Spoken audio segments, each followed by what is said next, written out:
आज इस तीनों को इसके मामी से खूब डांट पड़ेगा। सीमा टिंकू তোমালোকে ইমান দেৰিৰ পৰা যে হৈ উঠিছা স্কুল যাবলৈ মন নাই নেকি কেতিয়া স্কুল যাবা তোমাৰ স্কুল কিমান দিন ছুটি হৈ আছে কোৱাচোন সীমা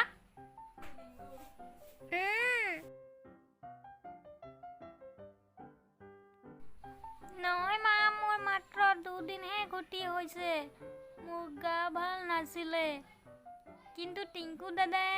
সদায় ছুটি কৰি টিংকু দাদাই স্কুল গৈছো বুলি সদায় লগৰবিলাকৰ লগত চেংগুটি খেলি থাকে টিংকু দাক সুধিলো আমা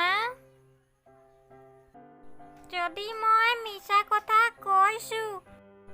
নাই মা সীমা এনে কৈছে মই স্কুল ক্ষতি কৰাই নাই মই সদায় স্কুল গৈ আছো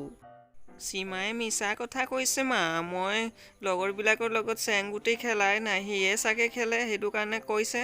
মই সদায় স্কুললৈ গৈ আছো লাগিলে মোৰ লগৰবিলাক আহিলে সুধি ল'বা নহ'লে মা মই সদায় স্কুললৈ গৈ আছো কিন্তু ৰিমায়ে গা ভাল লগা নাই বুলি স্কুল যোৱা নাই সদায় খালি গা ভাল লগা নাই বুলি শুয়ে থাকে লাগিলে ইয়াক সুধি লোৱা ই সদায় স্কুল ক্ষতি কৰে